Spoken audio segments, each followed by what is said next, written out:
Hello everyone, welcome to the ninth lecture of the theodolite surveying. Okay, so today we'll be trying to learn about transit rule in this lecture, right? That is balancing of traverse by transit rule. Just the introduction part, and the next is the formula for it. Problems we'll be studying it in the coming lectures, not for today. You're just understanding the what is transit rule today. Okay.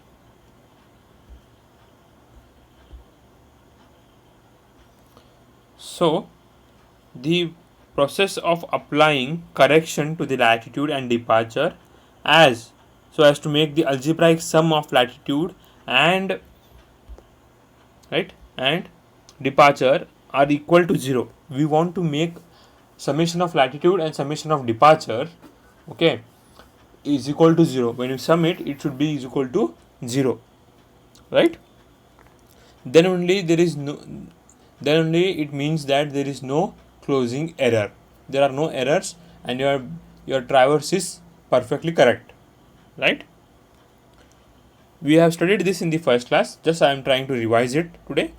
Okay, and the following methods are used for balancing of traverse. If there is any closing errors, then what you're going to do, you're going to balance that traverse. Right? Correction is going to be applied on the traverse, so that we'll get a balanced traverse here, that we get a closed traverse. So the transit rule is used to balance the traverse in which angular measurement is more precise than the linear measurement.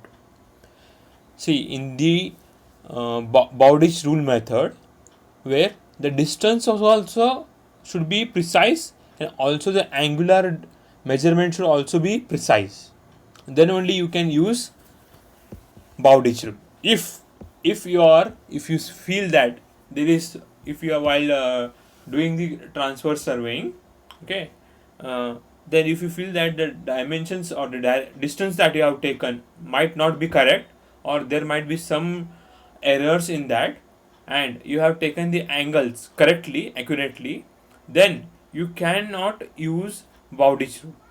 You have to use transit rule. It becomes very important in the field to understand which uh, method is to be applied where, right? So for this you have to keep in the mind, not for a exam point of view, but for your practical work experience, right? For working in the field, you have to understand these basic things. You have to keep in the mind so that it will help you during that period of work, right?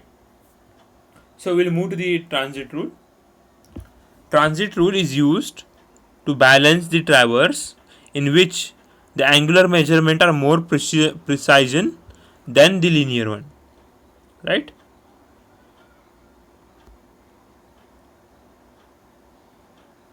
Here also the same thing. According to this rule, total error, right? The total error in latitude and in departure, right, is distributed proportional to the latitude and departure of its sides. Same thing what we did in the Bowditch rule. Same thing, same principle has been used, that we are going to distribute the total errors in latitude and departure into the all the latitude and departures of the lines of a traverse, right? So because we are not considering the precision of linear measurements, okay, so the formula changes. There we were considering that the linear measurements as well as the angular measurements are precise, so the formula was different there. So in this case, transit method, in transit rule, we are considering that the angular measurements are precise, are accurate, so the formula is different little bit, right? So what is the formula?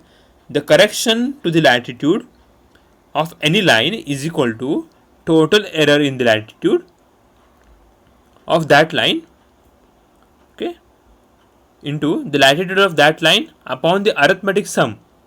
So you might be getting this doubt. In the formula, in the definition of balancing, right, here they have said algebraic sum, right, and here they say arithmetic sum, right, they say arithmetic sum. So what is the difference between these two now?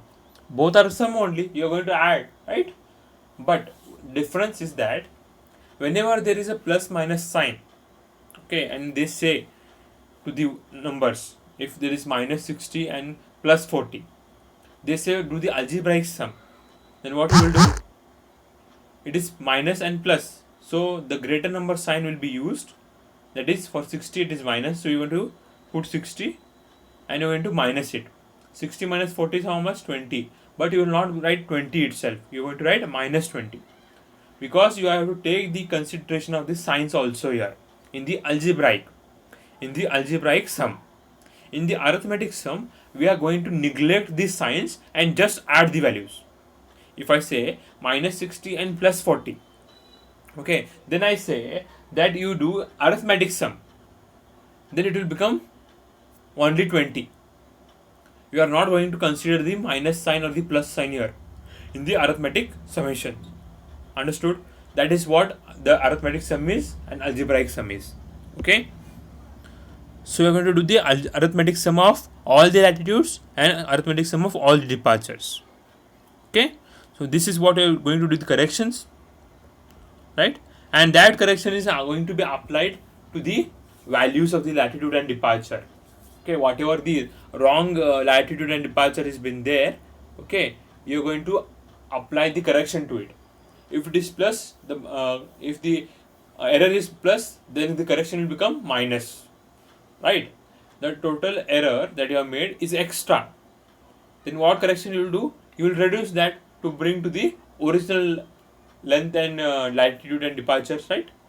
Same way, if the error is positive, the correction will be negative, and if the error is negative, then the correction will be positive. That is what is here in the transit rule. It is the same, but you have to keep in the mind that it is only useful when the angular measurements are precise, and Bowditch rule is used when both linear as well as the angular measurements are precise. Okay.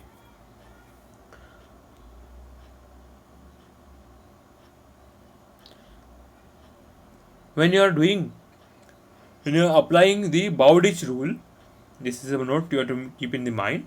The Bowditch rule is particularly useful for the compass traverse. Remember this. Whenever you are drawing the compass traverse, then go for the Bowditch rule method of balance of traversing, right?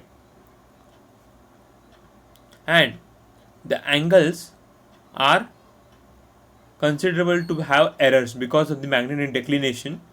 Okay, there might be considerable errors. Okay, and transit rule is mostly used for the theodolite transverse and traversing. Okay, it is theodolite traverse, where the possibility of errors in the linear rather in the angular measurement is, in the case of linear it is more rather than the angular measurements.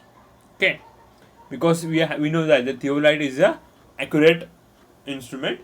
Okay, we don't measure the linear measurement in theodolite, right? So the errors be less with respect to the linear measurements in case of the theodolite traversing. So we use the transit rule in the case of theodolite traversing and Bowditch rule in the compass traversing, right? This is you have to keep in the mind while doing the balancing of traverse. This is for all for today's class. Okay, we will meet in the next lecture.